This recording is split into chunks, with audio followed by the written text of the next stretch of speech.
Hola, buenas tardes. Mi nombre es María Beatriz Greco y me estoy comunicando con ustedes desde Argentina, desde Buenos Aires. Agradezco en primer lugar profundamente la invitación que me han hecho. Es un gusto y un placer poder participar de algún modo de este modo virtual en el encuentro que ustedes están realizando. Bueno, quiero comentarles que yo trabajo en el Ministerio de Educación de la Nación Argentina coordinando un programa que se vincula con todos los equipos de orientación escolar del país.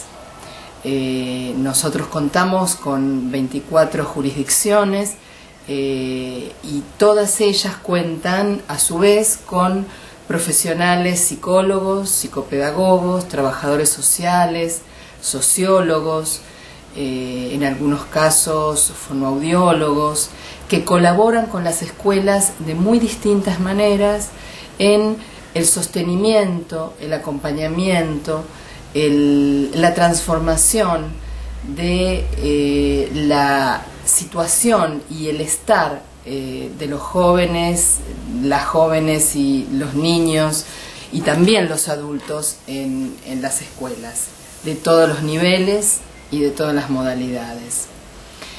Venimos transitando en estos últimos años un interesante proceso por el cual los psicólogos, en conjunto con otros profesionales, nos vemos convocados a repensar de alguna manera nuestros marcos referenciales, nuestros marcos teóricos en torno a lo que quiere decir intervenir desde la psicología en la escuela. Y digo que nos vimos convocados porque efectivamente advertimos que desde las investigaciones y desde las diferentes propuestas que vienen haciendo varios colegas en un sentido de reconceptualizar el lugar de la intervención de la psicología en la escuela, venimos advirtiendo la necesidad de superar un modelo médico, clínico, individualista de atención de las problemáticas en la escuela. Sabemos que esta es una matriz de intervención que se ha instalado y que es solidaria de un modo también en que la escuela se constituyó, ¿sí? La escuela se conformó como un dispositivo con tiempos, con espacios, con expectativas de ritmos de aprendizaje sumamente homogéneos, con un modo de pensar la trayectoria educativa en un sentido lineal, único, como si estas trayectorias tuvieran, ¿no?, un modo exclusivo e ideal de ser transitadas, y en forma, digamos, coherente con este modo de concebir el dispositivo escolar, se fue considerando que todo aquel o aquella que no pudiera, que no lograra, que no acompasara sus ritmos de aprendizaje en términos de acercamiento a esta trayectoria ideal, presentaba dificultades de aprendizaje, de conducta individuales y solo leídas como problemáticas centradas en los sujetos y no en todo caso como efecto de una relación entre los sujetos y las instituciones.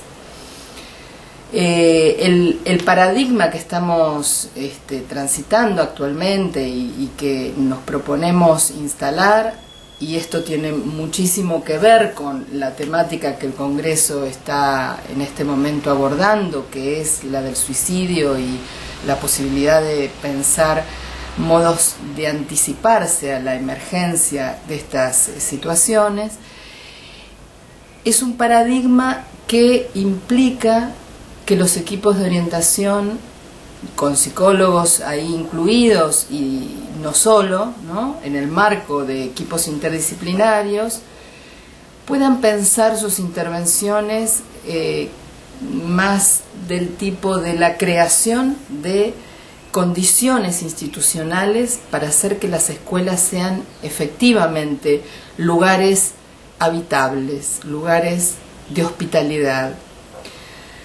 lugares donde los jóvenes, las jóvenes, los estudiantes y también los adultos encuentren un sentido de estar allí. Y esto, que parece sencillo decirlo y proponerlo, no se hace tan sencillo de instalar en medio de lógicas que persisten, que perviven, que hacen de la escuela un lugar rutinario,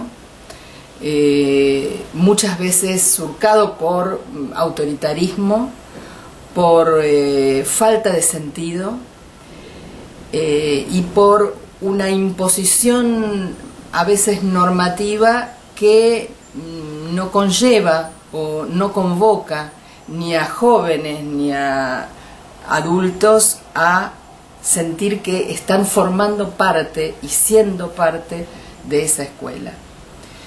Por lo tanto, en esta ponencia yo me propongo abordar algunos ejes conceptuales y también algunas experiencias que nos van a permitir pensar de algún modo el antes, el durante y el después de la emergencia, muchas veces en la escuela o en los vínculos en la escuela, porque a veces los conflictos no ocurren directamente en el espacio escolar, pero sí se producen a partir de los vínculos escolares o de las situaciones que la escuela genera. Entonces decía que me interesa proponerles pensar este antes, este durante y el después de la emergencia en la escuela, de los conflictos, de las violencias cotidianas o de esas otras violencias, las que se ubican en el extremo y que pueden llegar a la muerte o al suicidio, así como diferentes formas de interrupción, de quiebre, de las trayectorias tanto educativas como las trayectorias de vida de los estudiantes y de las estudiantes. Decía anteriormente que los equipos de orientación tienen como un doble registro de intervención, ya que su trabajo no consiste exclusivamente en atender los conflictos una vez producidos, ¿sí? A menudo son convocados por situaciones de violencia escolar o situaciones donde el suicidio de un joven o una joven genera una ruptura en esa trama de vínculos escolares, tanto en los grupos de pares como en las relaciones intergeneracionales o en las relaciones pedagógicas que en la escuela se producen. Efectivamente, los equipos tienen como tradición responder a estas demandas puntuales, ¿sí?, de intervención, pero no solo implican una intervención que responda de nuevo individualmente, sino que cada vez intentan entramar de una forma mucho más sistemática su intervención, sus miradas, sus orientaciones, sus sugerencias, con la institución en su conjunto, asesorando y orientando a los adultos, a los docentes, a los directivos, promoviendo espacios para que la palabra pueda circular y generando un modo de estar en la escuela que otorgue nuevos sentidos a el enseñar y el aprender. El otro registro, el que no es tan habitual, el que permanece muchas veces como en un segundo plano, pero que cada vez que un equipo interviene o un psicólogo colabora en pensar una situación problemática, se va instalando. Ese otro registro es el de crear las condiciones necesarias para que la escuela se transforme a sí misma. Los estudios e investigaciones nos advierten que la adolescencia y la juventud, en este tiempo histórico que nos toca vivir, es un periodo de la vida particularmente sensible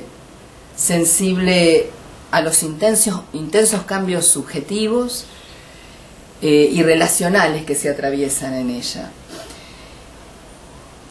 Advierten que hay ahí una necesidad, un requerimiento y un proceso histórico también, donde una identidad se recrea, donde la identidad infantil o la identidad de otra etapa de la vida se ve conmovida, fuertemente conmovida. Entendemos entonces que las transformaciones en la adolescencia no son sólo del orden de un cuerpo biológico cambiante, sino que esos cambios se inscriben en un mundo social, cultural, político, que sostiene, habilita, acompaña a estos jóvenes y estas jóvenes en procesos de transformación, o todo lo contrario. La falta de este espacio subjetivo nuevo, o la falta de posibilidad de recrear este espacio subjetivo en un colectivo, ¿no?, de sujetos, pares, adultos, en el marco de relaciones intergeneracionales, genera a menudo un vacío que puede tornarse insostenible para muchos y muchas jóvenes, y es posible entonces que las ideas de suicidio, las ideas de dejar de ser, se hagan imperiosas y constituyan aparentemente una salida posible a la angustia que ese vacío produce. Subrayamos que el modo de atravesar la constitución subjetiva nunca es para los seres humanos un dato de la naturaleza. Siempre aquello que devenimos, en que devenimos los sujetos con el paso del tiempo, con el encuentro con nosotros mismos, con otros, con las instituciones, supone un proceso histórico, un proceso social, un proceso cultural. Y descreemos entonces de los destinos familiares prefijados, descreemos de los modos únicos de pensar, a veces a partir de la psicopatologización, ¿sí?, de las identidades juveniles, o de la criminalización de comportamientos que salen de lo esperable en el marco de las instituciones. Por lo tanto, desde el trabajo que realizamos en los equipos de orientación, nos vemos como convocados a un fuerte trabajo de revisar nuestros propios marcos teóricos y colaborar a que estos modos tan instalados a veces en la sociedad y sostenidos lamentablemente por los medios de comunicación, en el que los jóvenes quedan ubicados, ya sea en lugares de víctimas o de victimarios, de transgresores, de amenazas, que esos lugares puedan ser interrogados, que no permanezcan como rótulos, etiquetamientos y formas de estigmatización que determinan luego la posibilidad o no, en general derriban la posibilidad de proponerse a uno mismo proyectos de vida.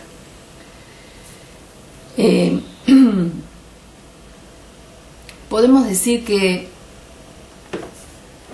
vivimos a nivel mundial, pero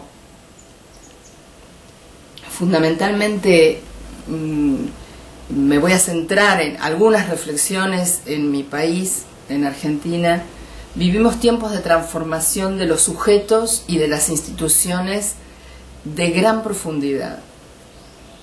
Nosotros hemos transitado durante muchos años, lamentablemente, a partir de mediados de los 70, una dictadura feroz, una dictadura que desconoció a toda una generación, que de algún modo la eliminó, o eliminó gran parte de esa generación,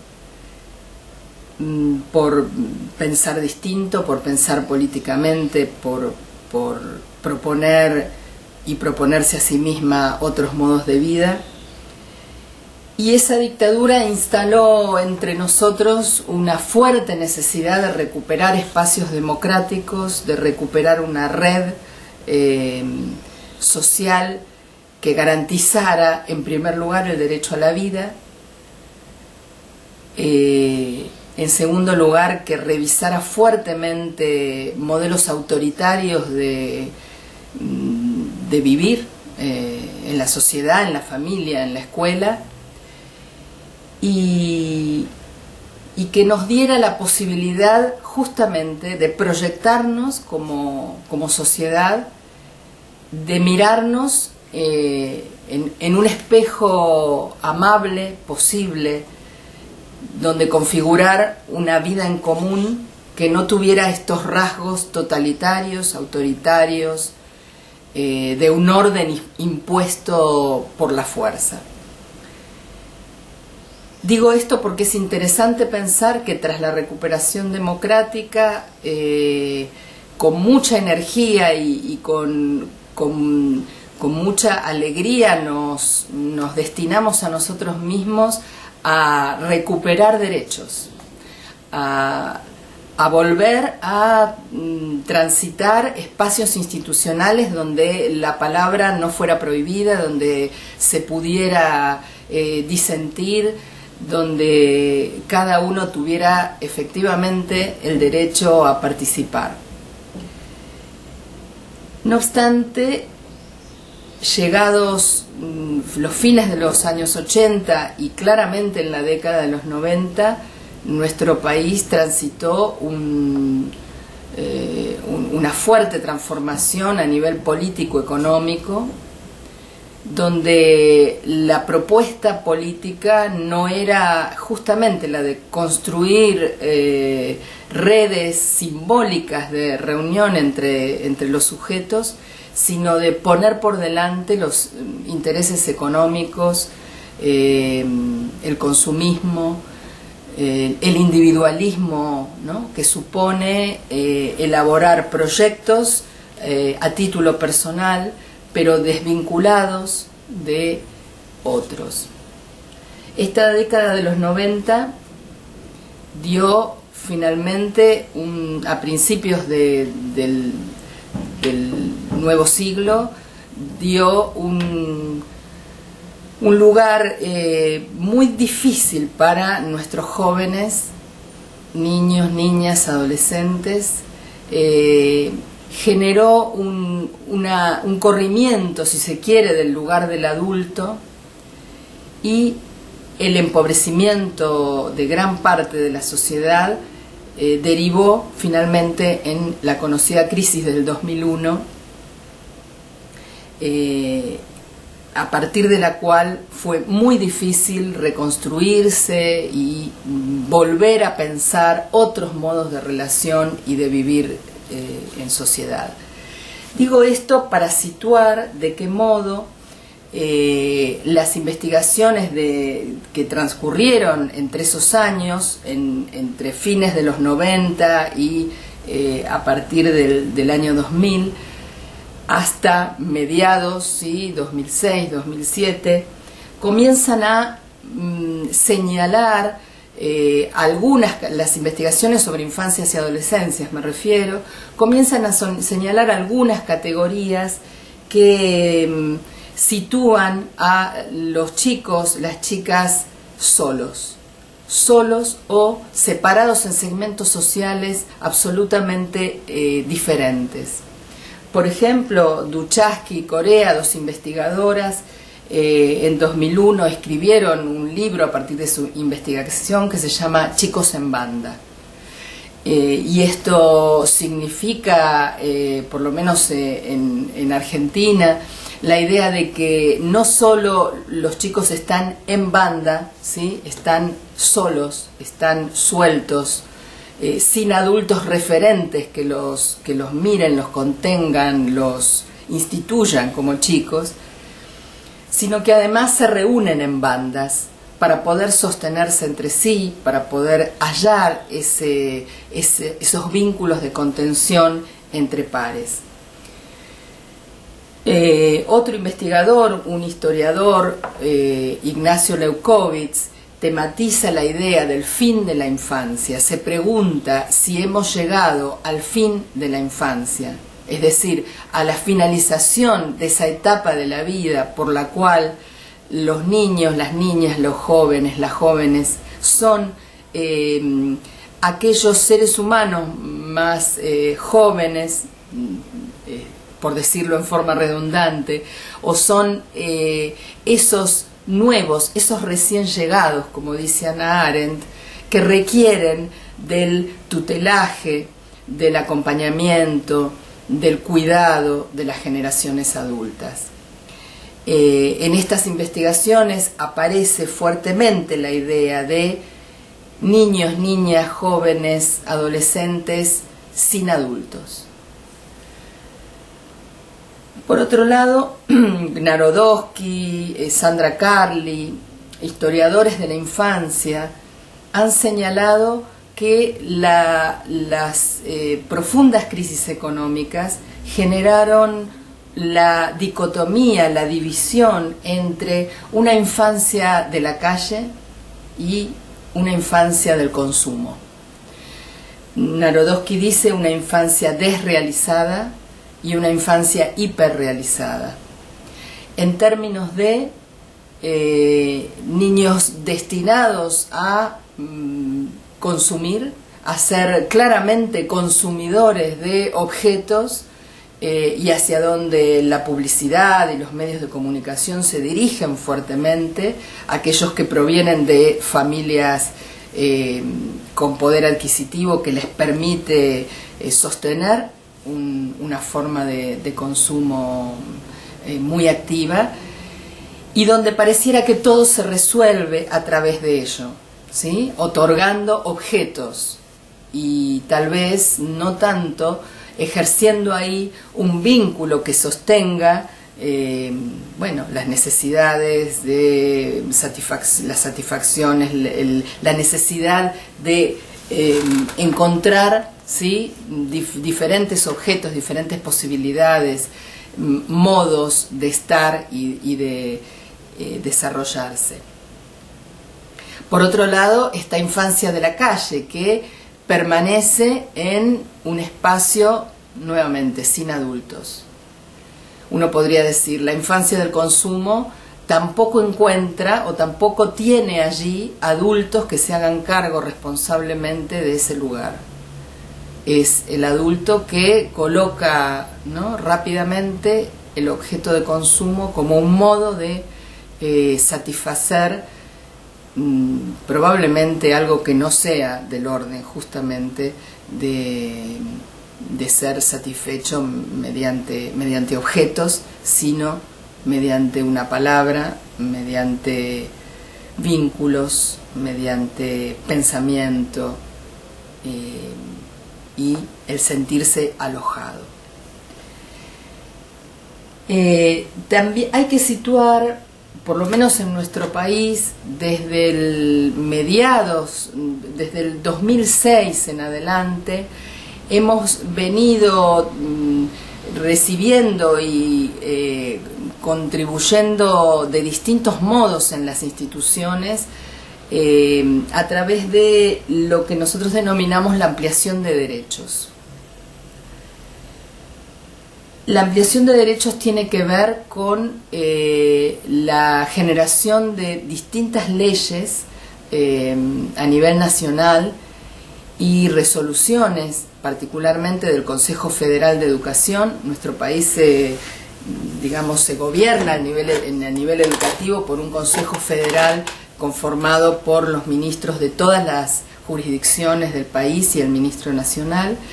Y de allí han emanado resoluciones que revisan el modo en que recibimos a los y las jóvenes en nuestras instituciones, a los niños, las niñas, los adolescentes, y el modo en que nos hacemos garantes de su estar en la escuela, atravesar la escuela y finalmente lograr el objetivo final, que es el de terminar su trayectoria y obtener la titulación necesaria. Entonces, en los últimos años, lo que comienza a aparecer es la necesidad de contar con una normativa que amplíe los derechos de estos jóvenes, de estas jóvenes, en términos, por ejemplo, de una ley de educación nacional desde el 2006, que dispone que la educación es un derecho y que por tanto el Estado debe hacerse garante de ese derecho a través de ofertas educativas que provean la posibilidad de transitar de diversos modos las trayectorias.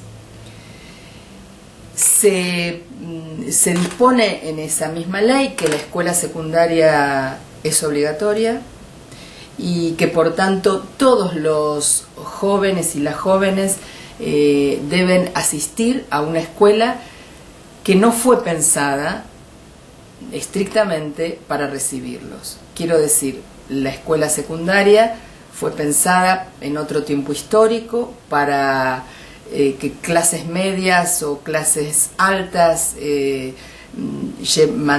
enviaran a sus hijos allí, de modo que se les garantizara un pasaje o un acceso a los estudios superiores universitarios.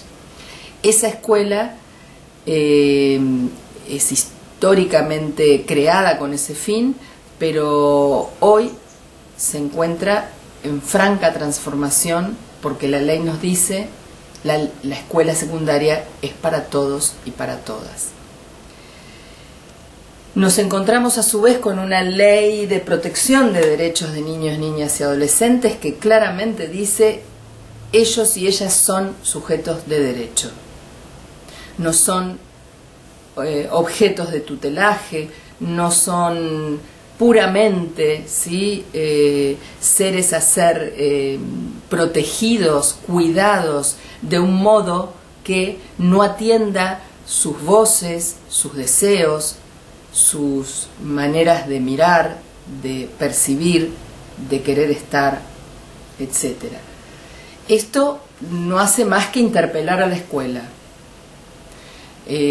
Así como la obligatoriedad de la escuela secundaria le dice a la escuela que tiene que mirarse y transformarse a sí misma para alojar a todos y todas, la Ley de Protección de Derechos de Niños, Niñas y Adolescentes lo que nos dice es: esos alumnos, estudiantes, esos que están allí, son portadores de subjetividad, de miradas, de voces que la escuela habitualmente no ha escuchado, no ha sabido o no ha podido generar los mecanismos y los procedimientos para ello. Contamos además con ley de promoción de la convivencia escolar, ley de educación sexual integral, que dicen de algún modo que los y las jóvenes, los niños, las niñas, tienen que poder participar activamente en sus propios aprendizajes, ya sea de la sexualidad integral o sea de la convivencia escolar. Hoy, por hoy, hace muy poquito, hace 15 días, el Consejo Federal de Educación reglamentó esta nueva ley de promoción de convivencia escolar, dejando allí asentado el requerimiento de que los niños desde el nivel inicial, niños y niñas desde un nivel inicial, participen en la configuración de las normas que regulan su propio estar en la escuela. Quiero decir con esto, estamos en un momento histórico de fuerte transformación que nos dice que tenemos que transformar nuestros modos de ser adultos y adultas. Decía entonces que es interesante pensar que nuestros interrogantes de hoy tienen que poder pensar la relación entre generaciones, la relación entre jóvenes y adultos, estudiantes, docentes, estudiantes, directivos, el lugar en sus familias, y qué los aloja en términos de efectivamente contar con un espacio donde constituirse, donde hacer lugar a eso nuevo que las generaciones más jóvenes traen y que no siempre encuentran espacio para desplegar. Por lo tanto, me parece que hay que preguntarse qué modos, qué modalidades de atravesar infancias y adolescencias contemporáneas se requieren pensar hoy, que no sean patologizadoras ni estigmatizantes, y que se vaya acompañando esa reflexión en torno a qué otras formas de constituirse sujetos estas jóvenes generaciones tienen, a la vez que nos preguntamos qué adultos se requieren para ello, qué modalidades de ejercicio de la autoridad, por ejemplo, requerimos hoy, particularmente en las instituciones educativas. Yo decía hace un rato que los equipos de orientación, los psicólogos, psicopedagogos, trabajadores sociales, se ven muchas veces convocados a una intervención en un doble registro. Un registro que tiene que ver con una creación de condiciones institucionales que se anticipan un trabajo que se realiza junto a otros actores de la escuela, en la creación y en el enriquecimiento de espacios y relaciones existentes en la escuela, de tal modo que lo que se transforme allí haga que la escuela tenga sentido. Si algo estamos advirtiendo desde hace algunos años es que el espacio escolar en su formato más tradicional en el formato habitual, sobre todo en la escuela secundaria, lo que genera es una caída en el sentido para aquellos que están allí habitándolo. Por lo tanto, la escuela en sí misma requiere de miradas críticas y en el mismo momento de miradas constructivas y transformadoras para que los jóvenes, las jóvenes que atraviesan estos espacios puedan efectivamente desplegar allí proyectos de vida. Imaginar futuros posibles que tal vez en sus contextos de crianza, en sus contextos familiares, no los tengan, no tengan esta posibilidad de imaginar otros mundos en donde incluirse, en donde insertarse, en donde crear. En ese sentido, entendemos que las relaciones pedagógicas y las relaciones intergeneracionales en la escuela son decisivas en términos de habilitar a los jóvenes a armar, a construir estos proyectos de vida que nunca son individuales. Esto es interesante de pensar. Los proyectos de vida de todos nosotros, pero particularmente de los jóvenes en este tiempo histórico que nos toca vivir, no pueden verse desgajados de un proyecto colectivo, de un proyecto de comunidad, de vínculos con otros que habiliten, que hagan de límite a la vez, que sostengan, que soporten de algún modo ese devenir a veces azaroso, con pasos adelante y pasos atrás, que supone el despliegue subjetivo. Por otro lado, podríamos decir, esta es un eje de los equipos de orientación, de los psicólogos, que tiene que ver con construir estas condiciones institucionales, nuevas condiciones, pero por otro lado también es necesario pensar en la atención o en la respuesta que muchas veces las escuelas demandan en torno a situaciones puntuales de alta conflictividad o de alto sufrimiento para los sujetos. Y en estas relaciones y en estas situaciones ubicamos el suicidio o los intentos durante la adolescencia como una marcada expresión de sufrimiento psíquico, social, dolor por la falta de un lugar donde posicionarse, donde ubicarse, donde desplegar lo que los jóvenes, las jóvenes tienen para desplegar.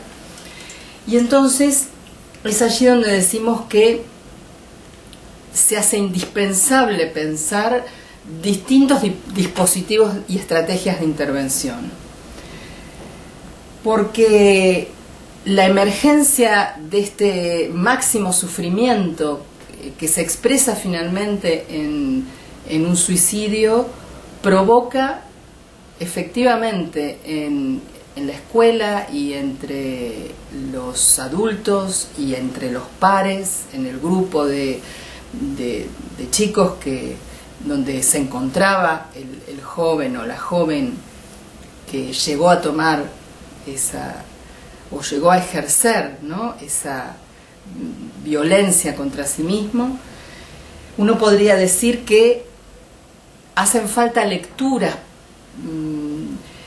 criteriosas para comprender y para tratar de situar qué causa este acto, y evitar lecturas reduccionistas o rápidas explicaciones que obturan muchas veces la posibilidad de elaborar una pérdida, de elaborar un duelo absolutamente necesario cuando estas situaciones ocurren.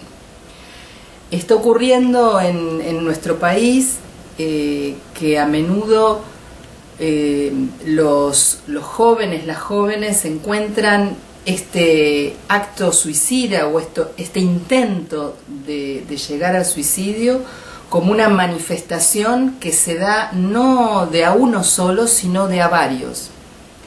Esto provoca un enorme temor lógico en los adultos, pero también muchas veces provoca una parálisis, una cierta inmovilidad y una rápida necesidad de tomar medidas, de desarrollar indicadores para observar y detectar rápidamente quiénes pueden estar en una situación similar, y se comienza a crear así en la escuela una cultura en torno al temor a la muerte, al temor al suicidio, que no colabora en absoluto en la generación de estas condiciones de las que hablábamos antes, que facilite, que promueva, que genere la posibilidad de proyectarse y de imaginar un futuro para todos las jóvenes que están allí. Entonces, podríamos decir que esta ruptura que se genera en la trama institucional cuando se provoca un suicidio necesita de modos de interpretar y también de maneras de acompañar a otros y de dar un tiempo para que todos puedan comprender y aceptar una pérdida que resulta irremediable, pero comprenderla para aceptarla y para seguir adelante con el conjunto de estudiantes que también sufren esta pérdida, habilitando exactamente esta idea de proyección de vida. Yo voy a mencionar 3 características o 3 ejes que nos parecen fundamentales, tanto en las intervenciones que apuntan a esta creación de condiciones institucionales, como a las intervenciones que responden a una situación de suicidio ya realizado o ante situaciones de intento de suicidio. Una de las, tal vez una en la que nos hemos centrado a trabajar, en la que venimos muchos de nosotros trabajando, es en repensar el lugar del adulto ante las nuevas generaciones y el lugar de la autoridad pedagógica, particularmente en los espacios escolares. Uno podría decir allí que la escuela tiene un modo cierto de pensar la autoridad, un modo que ha venido fuertemente sostenido por un proyecto escolar propio de la modernidad, y que si no se interroga, lo único que nos queda decir de él es que está en crisis. Una autoridad en crisis provoca malestar, genera cierta incapacidad para verse a uno mismo en el lugar de adulto, de docente, de transmisor de conocimientos, de cultura, y por lo tanto genera o puede generar una cierta actitud melancólica, ¿sí?, en la cual solo se podía ejercer la autoridad en otro tiempo, por lo tanto ahora no queda nada, no queda otra posibilidad más que o bien aceptar que la autoridad o pensar que la autoridad está absolutamente en crisis y que no hay nada para hacer, y por lo tanto realizar un cierto abandono del lugar de autoridad, o bien caer muchas veces en un intento fallido de volver a instalar una autoridad de otro tiempo o pensada en un único sentido, que es el del dominar y hacerse obedecer, y entonces caer de algún modo en una forma de autoritarismo, de tal manera que el espacio escolar se vuelve un espacio normativizado, absolutamente reglado, sin posibilidad de construir nada en él por parte de los estudiantes, y siendo entonces aún más, podría decirse, un espacio carente de sentido, carente del sentido simbólico de estar allí junto a otros. Por otro lado, hay un aspecto interesante que acompaña, por supuesto, el lugar del adulto y el lugar de autoridad, que son los espacios de participación para los estudiantes. Centros de estudiantes, espacios de delegados, espacios de circulación de la palabra, donde los jóvenes, las jóvenes junto con los adultos puedan sentarse a analizar, a pensar sus propias necesidades, sus problemáticas, sus requerimientos, aquello también que propondrían o a modo de propuesta que quisieran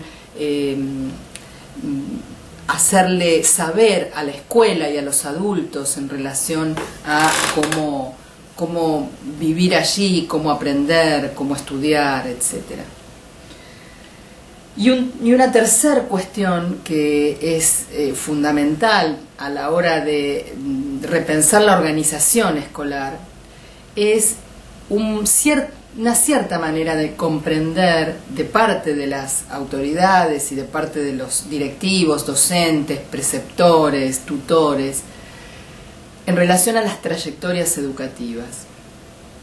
Venimos de una tradición, sobre todo en la escuela secundaria, de pensar que las trayectorias educativas son asuntos personales, absolutamente individuales, en donde quien sostiene su trayectoria en la escuela secundaria es porque puede, porque le da la cabeza, como dicen los chicos, porque han tenido la fortuna de nacer supuestamente en una familia que los acompaña, porque vienen de varias generaciones anteriores que han ido a la escuela secundaria, etc.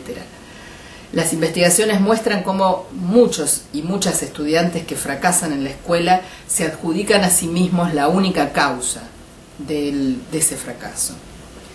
Sin embargo, lo que estamos proponiendo y lo que estamos intentando pensar entre muchos es que las trayectorias escolares son recorridos dinámicos, reales, encarnados en personas reales, que tienen que poder pensarse institucionalmente.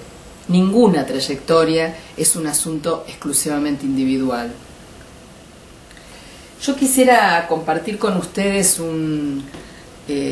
algunos testimonios de un proyecto sumamente interesante de la ciudad de Buenos Aires que se denominan escuelas de reingreso. Estas escuelas fueron creadas en el año 2004 con el fin de volver a insertar en las aulas y en las trayectorias educativas a jóvenes que habían dejado por más de un año su escolaridad por los más diversos motivos. Podríamos decir que estas escuelas lo que hicieron fue, de algún modo, nacer ya con una modalidad diferente de proponer estas trayectorias educativas. Y, por supuesto, en el corazón de la propuesta, un modo de ejercicio de la autoridad democrática, pensada en vínculo constante con la participación de los estudiantes, la toma de decisión de los estudiantes, la posibilidad de que ellos y ellas puedan, por ejemplo, configurar su propia trayectoria educativa, ya que el régimen académico en estas escuelas no requiere de una cursada homogénea, ¿sí?, con 8, 9, 10 asignaturas por año, sino que se cursa en forma por materia, por asignatura, en forma en que el propio o la propia estudiante definen qué asignaturas van a cursar en cada cuatrimestre o en cada año y organizan con el acompañamiento de los adultos de la escuela su propio modo de atravesar esta trayectoria. En este interesante libro que una colega escribió, dado que llevó adelante su investigación en esta escuela de reingreso, el libro se llama El estigma del fracaso escolar, escrito por Patricia Madoni,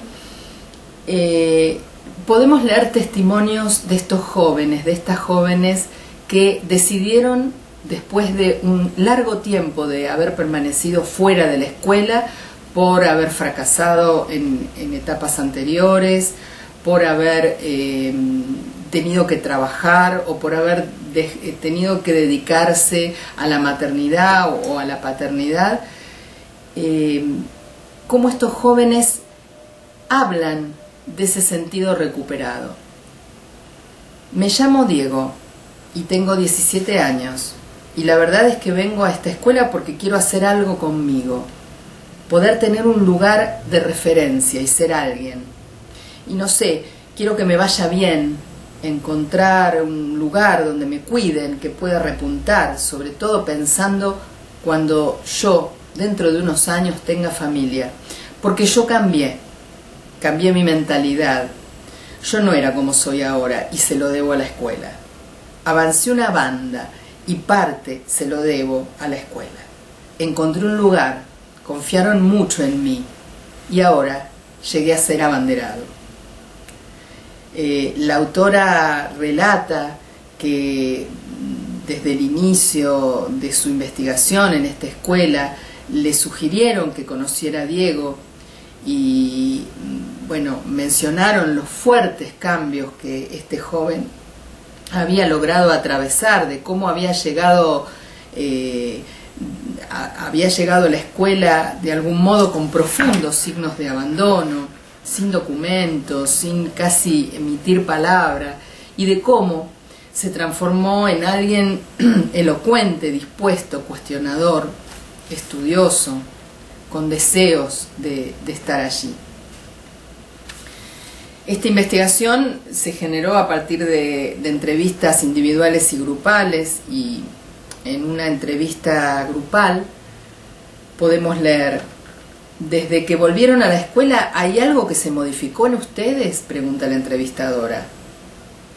«Esto de no dejar de lado a los alumnos si tienen algún problema, tratar de contenerlo, que en otras escuelas no se ve, a mí me hizo cambiar. Aprendí a ser más persona, a no jorobar a los compañeros», dice otro estudiante. «Yo cambié y fue por los talleres. Ahí aprendemos a descubrirnos, a debatir, a discutir entre nosotros, a participar. ¿Ves? Eso es algo que a mí me costaba y acá lo aprendí». Lo que pasa que lo que uno aprende en la escuela es lo que le interesa. Al que no quiere aprender no le pasa nada. El que lo único que quiere es terminar la secundaria, cuando termine la secundaria no se va a acordar de nada. Pero eso es distinto. La pregunta que está haciendo Patricia, dice otro, es si te sentís cambiado. Claro que hay cosas que le pones más interés, pero en otras cosas te cambia. Por ejemplo, si te reconocen como persona, te sentís más valorado y vas a poder hacer otras más cosas. Vos mismo decías antes que si no volvías a la escuela sentías que te atrofiaba el cerebro. Entonces de eso estamos hablando. ¿Qué te pasó con esto de volver a estudiar? Y así siguen los testimonios en este grupo en torno a lo que implica volver a la escuela para dar sentido a un proyecto de vida. No ya como obligación, no ya como aquello que no se puede eludir o que simplemente sirve para conseguir trabajo a futuro. El volver a empezar para estos jóvenes se vincula claramente con una revalorización de ellos mismos, con un sentido subjetivo de la trayectoria. Y curiosamente aparecen las preguntas, ¿no?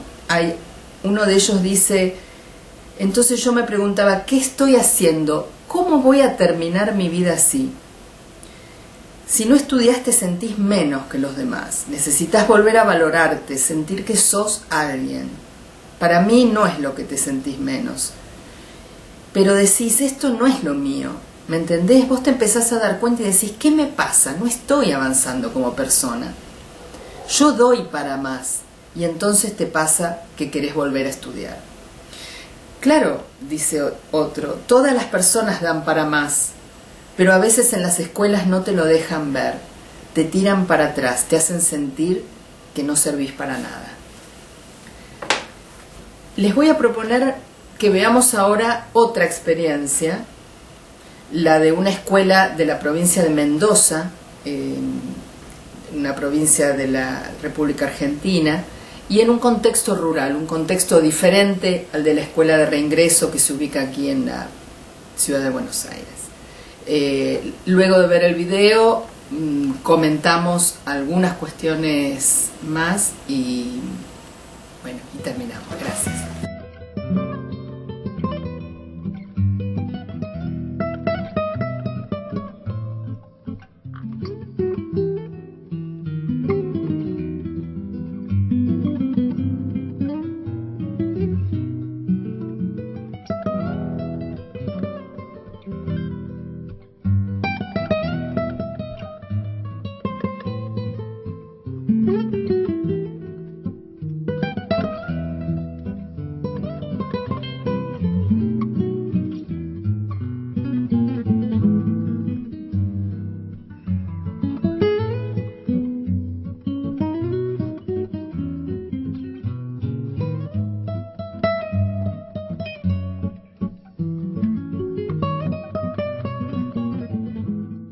estoy en esta escuela desde el año 2004.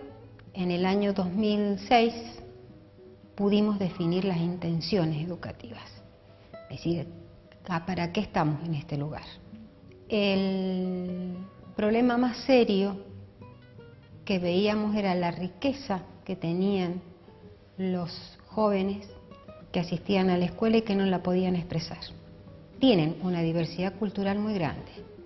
Tenemos padres de zona norteña, alrededor del 40% del alumnado, y el otro 60% criollos, con origen variado, ¿no? Españoles, italianos, alemanes.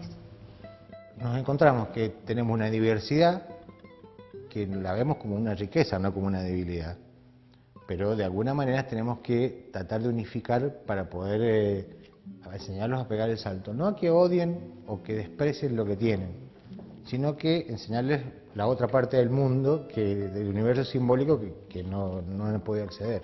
Y nos hicimos una propuesta curricular que fue lograr que nuestros alumnos, por alguno de los medios, se pudieran expresar correctamente, y era por escrito. Y cuando ellos, porque es la tarea más fácil en realidad, ¿no? La oralidad es muy difícil. No hay oportunidad de hablar, porque nadie te pregunta y pues a nadie le importa lo que vos hables. Pero resulta que si vos no podés manejar una oralidad eficaz y eficiente, en el mundo que les va a tocar vivir no van a poder hacer absolutamente nada. Entonces, bueno, tenemos que trabajar mucho en ese punto. Nos propusimos esta tarea en la doble escolaridad. Por eso hemos puesto periodismo, locución, cine, video, diseño gráfico, danzas. Todo aquello que le permite que su cuerpo exprese lo que siente y lo que piensa.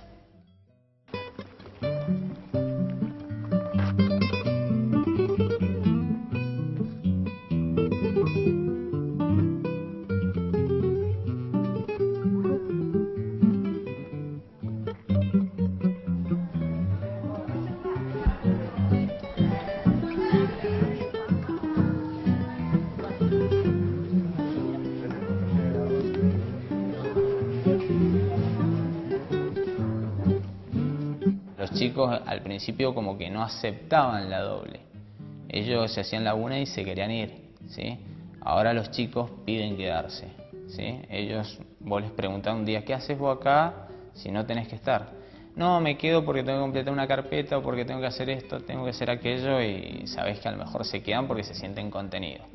Lo empezamos a hacer en el aula, empezamos a hacer el trabajo ahí y veíamos que por ahí las ganas de los chicos de comunicar eso que iban haciendo trascendía los límites del aula. Entonces optamos por ir a la radio local y en la radio local se empezó a cumplir un papel fundamental, es más, te diría necesario, que a nivel comunicacional en el departamento no hay. Me parece que esto que están iniciando los chicos es algo muy importante que trasciende lo que es el taller de la doble escolaridad, que de hecho está buenísimo y creo que fue la pila fundamental para que ellos cargaran energía y se decidieran hacerlo, ¿no? Hola, muy pero muy buenas tardes. Arrancamos esto que es Voces Libres. Arrancamos en un nuevo horario, ya que esto es un programa especial que vamos a hacer. Programa especial que vamos a hablar mucho de nuestros abuelos, porque este programa especial simboliza lo que compartimos durante estos meses en Voces Libres. Programa que se emitía por la misma radio esta, todos los miércoles por la tarde. Hoy vamos a compartir uno de los programas que ya emitimos hace un tiempo por acá por la radio, pero tenemos ganas de recordarlo ya que es un tema muy lindo. Habla sobre la importancia de valorar a nuestros abuelos. En contraturno, cuando tienen dificultades que generalmente son de simpatía, porque el adolescente es así, me cae antipático, ¿no?, el que tengo adelante. Entonces le ponemos tutor en la tarde. Ese tutor es el que viene a ser como una casa paralela, esa casa de la tarde, en donde alguien más me va ayudando y me permite ubicarme cómo tratar al adulto que tengo enfrente.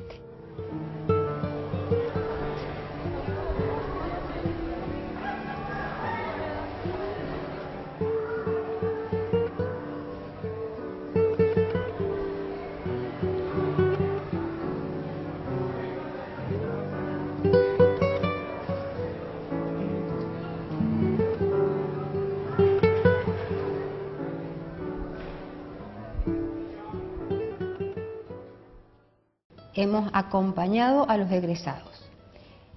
En este momento la mitad de los egresados está haciendo algún estudio.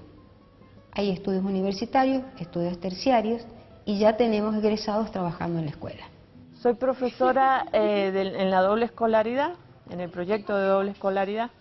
Estoy dando el taller de laboratorio, hace 3 años que estoy dando el taller de laboratorio y también apoyo en biología. Yo empecé a estudiar acá como alumna en el año 99, éramos 14 alumnos, 12 mujeres y 2 varones nada más, y ahora la institución a lo largo del tiempo ha ido creciendo muchísimo. Creo que tenemos 230 alumnos y es importante. La verdad que yo acá tengo pibes que en otra escuela no hubieran podido terminar la secundaria.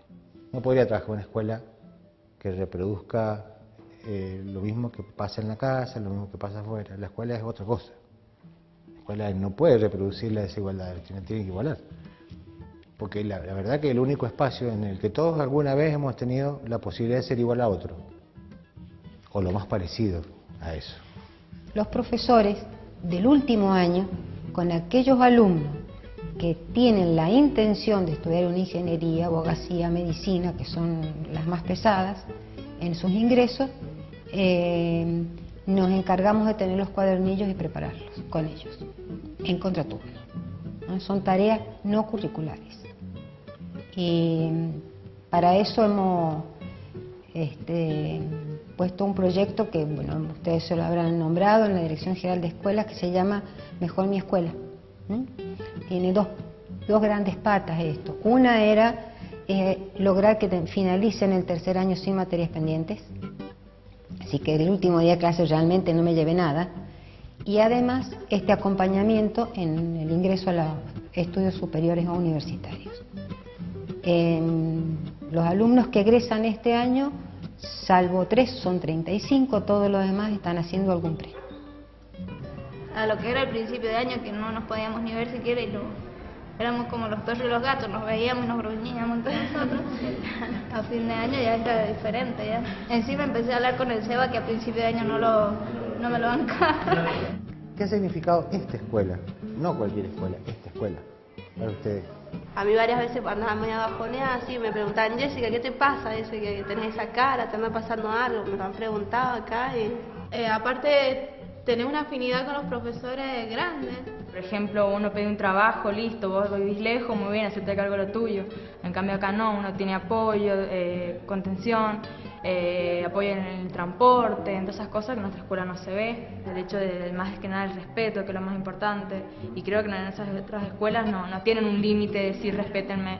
Se dejan que los alumnos le digan las cosas que ellos quieran y no ponen límite. En otras escuelas te dicen, te llevas tal materia y aprobarla como puedas.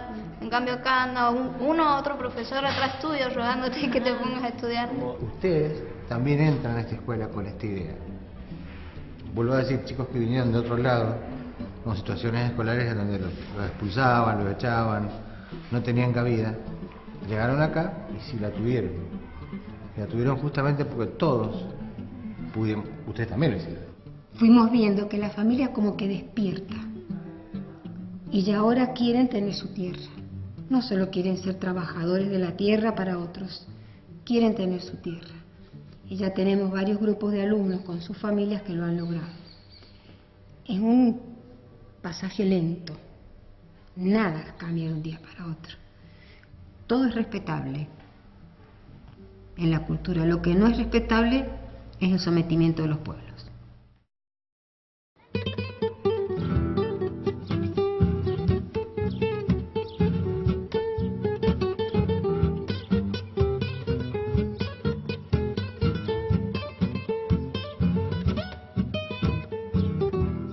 En educación es esto, la pasión, el amor y mucha profesionalidad. Creo que a veces esto se nos escapa un poco. Nosotros no podemos dejar de investigar nunca,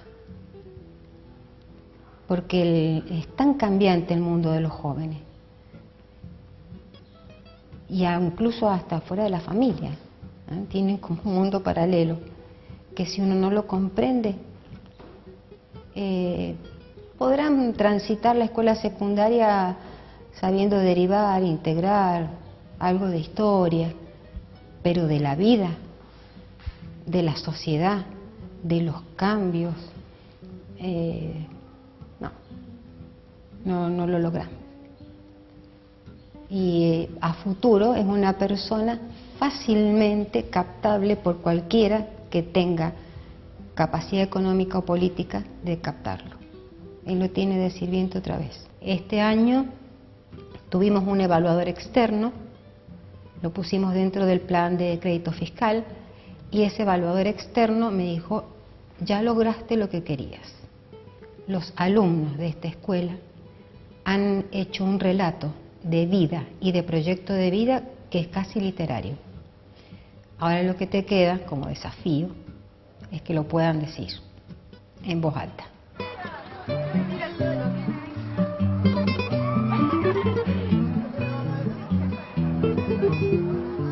La gran demanda que ellos tienen es de que alguien los escuche, como creo que nos pasa un poco a todos, y que los escuche y que los entienda en el momento en el que están.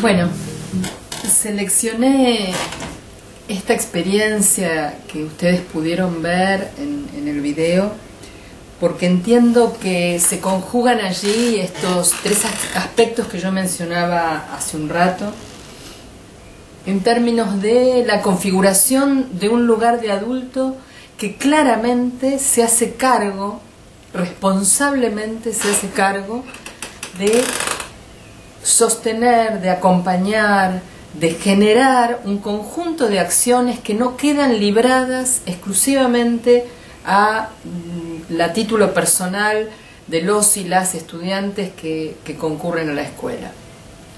Fíjense cómo la directora comienza diciendo que ella y se hace cargo de la escuela en el 2004 y en el 2006 logra definir sus propósitos educativos, logra de algún modo darle la intencionalidad educativa al proyecto que ella está conduciendo. Esto implica que esa intencionalidad es siempre una intencionalidad situada, que tiene que ver con la escuela como proyecto, en este caso, de un país, pero tiene que ver con esas singularidades que portan los estudiantes, cada uno de ellos y de ellas.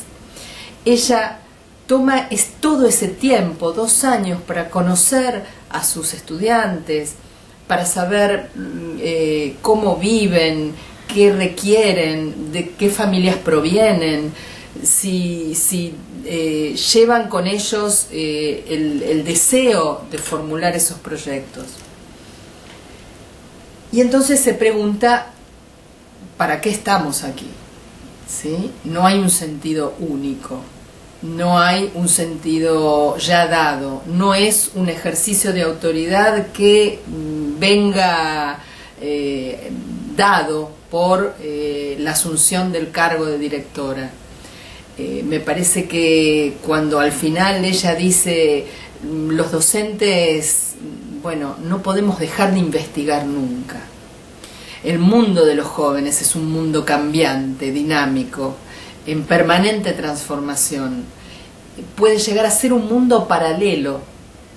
Por lo tanto, quienes trabajamos con adolescentes, parece decir esta directora, necesitamos conocer sobre ese mundo, para abordarlo, para acompañarlo, para tender puentes entre el mundo adulto y ese mundo joven, con una manera de significar lo joven que justamente no parece del lado de la estigmatización, ni de la demonización, ni de la patologización. También un lugar de adulto que se perfila con bastante claridad en este tutor, ¿no? Cuando la directora dice un tutor de la tarde, como si fuera una casa de la tarde, un adulto que enseña a tratar al adulto. Esto es interesante porque en el mismo momento que decimos que las experiencias escolares en escuela secundaria fracasan en este momento contemporáneo porque intentan mantener un sesgo autoritario, en el mismo momento que decimos que ese sesgo autoritario tiene que poder ser derrumbado, revisado, reformulado, decimos es necesario construir otro modo de autoridad y no dejar de lado la autoridad. Y cuando el tutor dice la escuela es uno de los pocos lugares donde uno puede ser igual a otro. Y él, entiendo, como tutor y como adulto a cargo de estos jóvenes, se hace cargo de que esa igualdad se haga acto, se viva, se despliegue. Y para ello pone a disposición los medios, ¿sí? Toda la escuela pone a disposición de los medios. Talleres de arte, de expresión, de radio. Pero fundamentalmente lo que pone a disposición es su propia manera de establecer vínculos con estos adolescentes.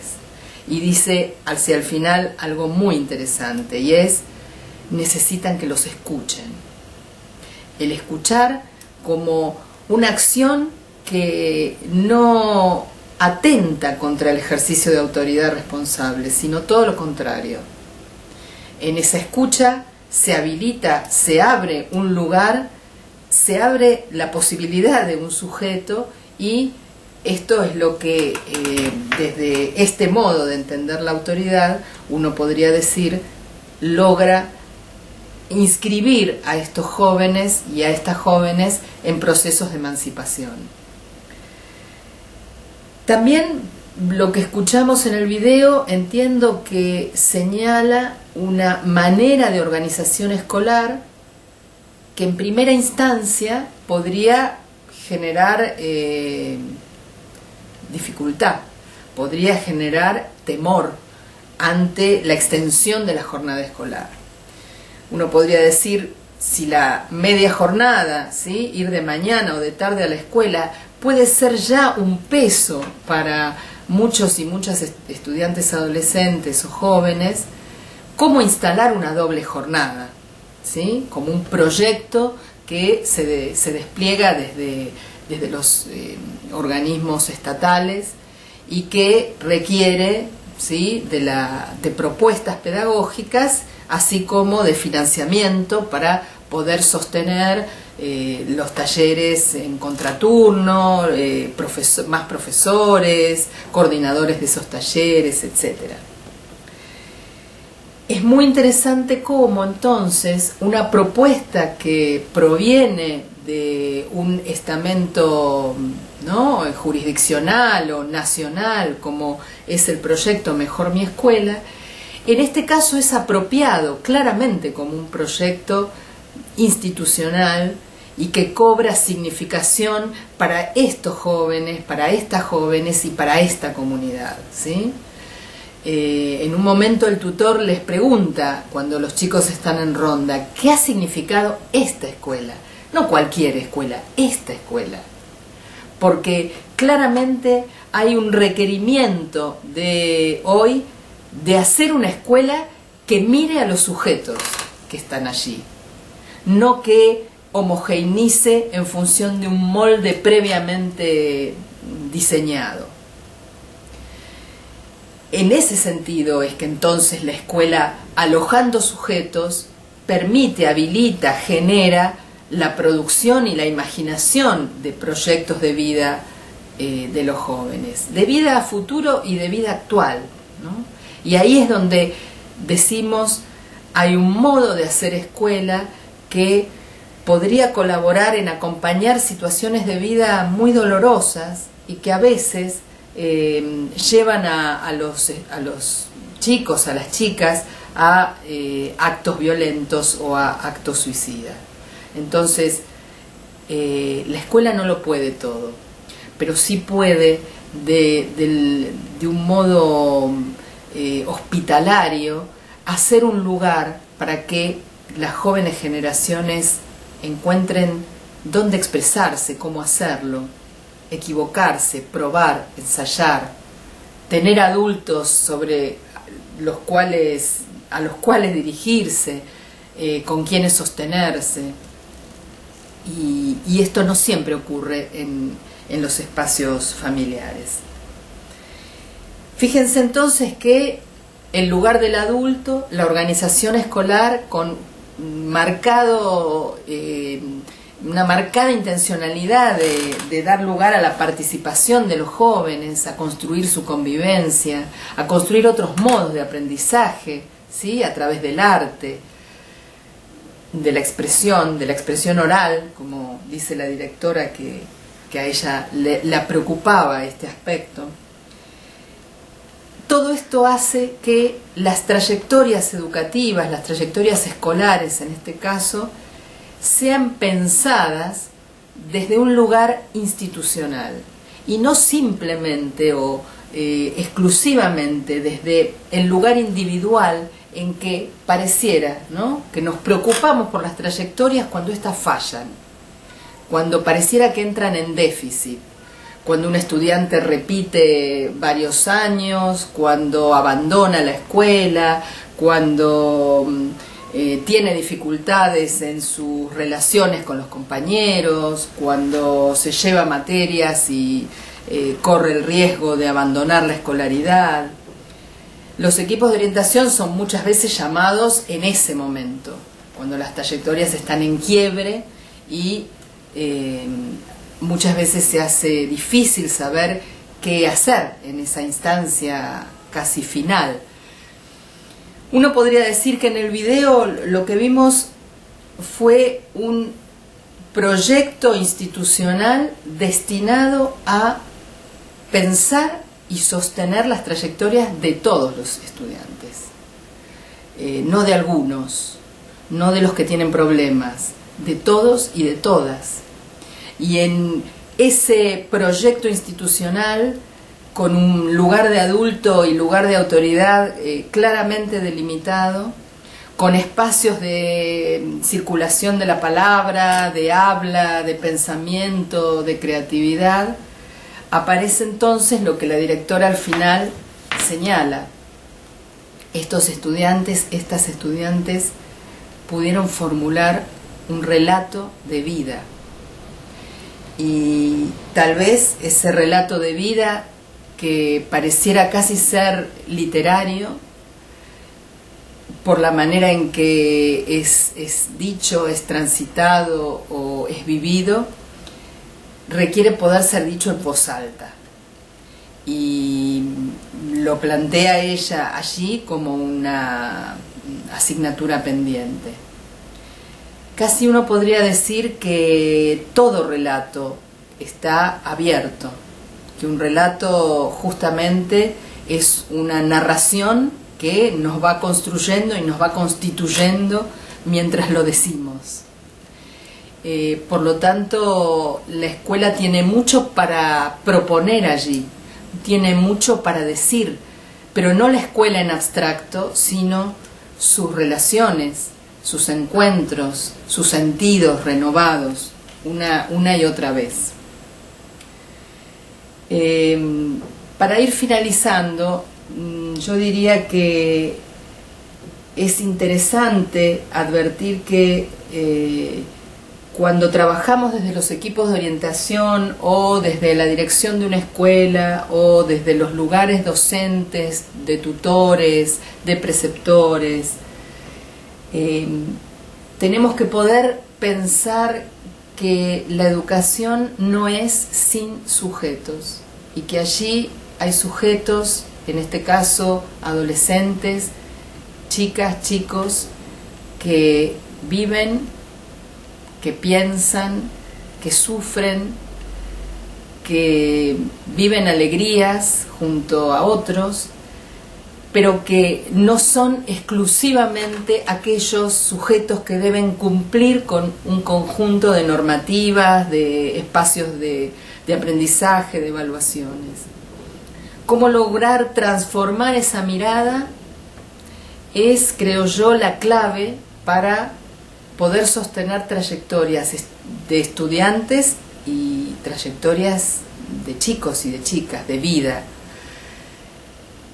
Pero esto además no se puede hacer de a uno, no se puede hacer en soledad. Aquel docente o aquella docente que muchas veces colocan sobre sus espaldas la exclusiva responsabilidad de escuchar las dificultades de sus alumnos, las dificultades de vida, etcétera, muchas veces caen en situaciones difíciles de malestar, de enfermedad, de agotamiento, de impotencia. Entiendo que este trabajo no puede ser sino colectivo, no puede ser sino institucional, un poco como lo veíamos recién en el video. Y articular no solamente un espacio en donde los estudiantes, las estudiantes puedan trabajar este proyecto de vida o trabajar esta imaginación de futuros posibles, sino que tiene que poder articularse un conjunto de espacios institucionales que sostengan esta intencionalidad en forma continua. Lo vimos aquí en el video, cómo no es exclusivamente el tutor el que se hace cargo de esto, sino los modos de enseñar, los modos de evaluar, los modos en que los talleres proveen un lugar de expresión y de búsqueda para estos chicos y estas chicas, los modos también en que, por ejemplo, el taller de radio trasciende la escuela y llega a la comunidad, se articula con la radio local y entonces ahí aparece un nuevo sentido, ¿no? Vincular el trabajo escolar con un trabajo comunitario, con algo que, bueno, efectivamente genera el sentido de formar parte y de ser parte de una comunidad. Por supuesto que hay figuras clave en la escuela, además de la organización de esos espacios, de esos tiempos, de esas tareas. Hay figuras claves que tienen que poder trabajar profesionalmente con estas miradas de habilitación. Los tutores, los preceptores, los asesores pedagógicos, seguramente un equipo directivo, en una franca decisión de configurar estos espacios de circulación de la palabra y de encuentro y de búsqueda de sentidos. Otro aspecto que parece interesante, y la directora del video lo menciona, es el vínculo con lo que va a pasar después de la escuela, con los estudios superiores, universitarios o no, o con el mundo del trabajo. Uno podría decir, la trayectoria escolar termina en un determinado momento, sin embargo, allí comienza otra trayectoria. ¿Cómo no pensarse la escuela a sí misma, habilitando el cierre de ese periodo, de esa etapa, y el inicio de otro? ¿Cómo no habilitar búsquedas de estudios superiores, conocimiento de ello, conocimiento del mundo del trabajo? En esto tenemos en nuestro país algunas experiencias interesantes, como la de Empleo Joven, que provee, pone en marcha proyectos laborales con jóvenes y para jóvenes. Lo dijimos recién, hay un desafío en pensar la convivencia democrática adentro de la escuela. Y esto no puede hacerse solo del lado de los adultos. A participar solo se aprende participando, ejerciendo la palabra, ejerciendo la posibilidad de elegir a quien nos representa y trabajando entre pares y entre adultos, entre generaciones, en pos de una convivencia que es de todos, ¿sí? Estamos pensando muy fuertemente el cambio de paradigma que supone, por lo menos en nuestro país, dejar de pensar en términos de disciplina y pensar más en términos de convivencia y del respeto a las normas, porque las normas llevan un sentido democrático en sí mismas. Otro aspecto que, bueno, no aparece en este caso en el video, pero que me parece interesante mencionar, es el despliegue, a partir de la Ley de Educación Sexual Integral, de formas de enseñar y de aprender en torno a la sexualidad y a las relaciones de género, un modo que conmueva estereotipos de género. A menudo, con frecuencia, sabemos de situaciones de suicidio o de intento de suicidio en los casos en que chicos y chicas que tienen otras orientaciones sexuales se ven no reconocidos, discriminados, muchas veces burlados por sus compañeros, y cómo esta estigmatización y este alejamiento del grupo de referencia lleva a actos de autoagresión o incluso de suicidio. Por lo tanto, la educación sexual integral tiene mucho para hacer en el ámbito educativo y tiene mucho para generar en torno a repensar estos lugares y estas construcciones de identidad sexual.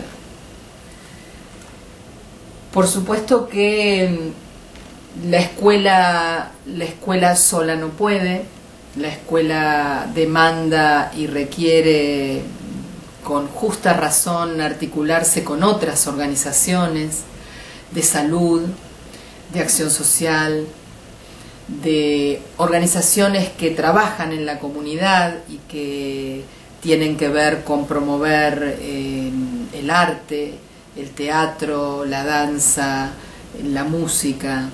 Estos proyectos son sumamente convocantes para los chicos y las chicas, y la escuela tiene que poder encontrar otros modos de vincularse con estas propuestas que no están o que no emanan solamente del espacio escolar.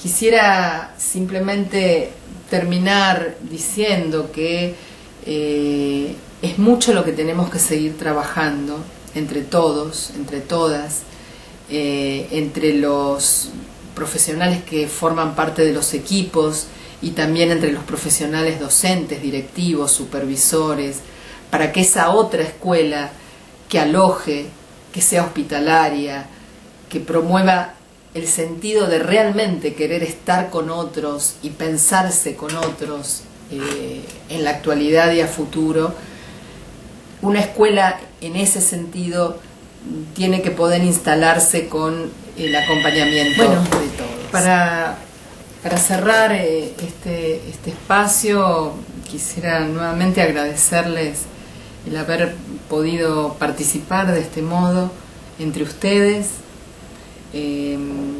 haciendo un aporte que intenta mostrar de qué modo es posible, es efectivamente posible, trabajar desde la escuela, desde el trabajo articulado entre muchos, ¿sí? Los psicólogos con otros colegas de equipos, con los docentes, con los directivos, con las familias, en dar lugar, en conformar una red donde efectivamente los adultos nos hagamos cargo de cada uno de nuestros estudiantes, de nuestras estudiantes, y que sea posible para ellos y para ellas no solo transitar una escolaridad exitosamente, finalizándola, sino que en ese tránsito, en esa trayectoria, en ese recorrido,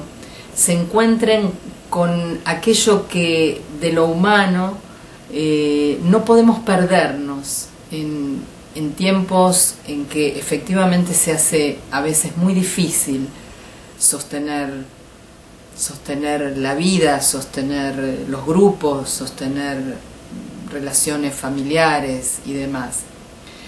Digo, se hace difícil por las crisis, por las problemáticas sociales, económicas, por un consumismo reinante que parece decir que lo único que sirve es lo que vale y lo que se compra.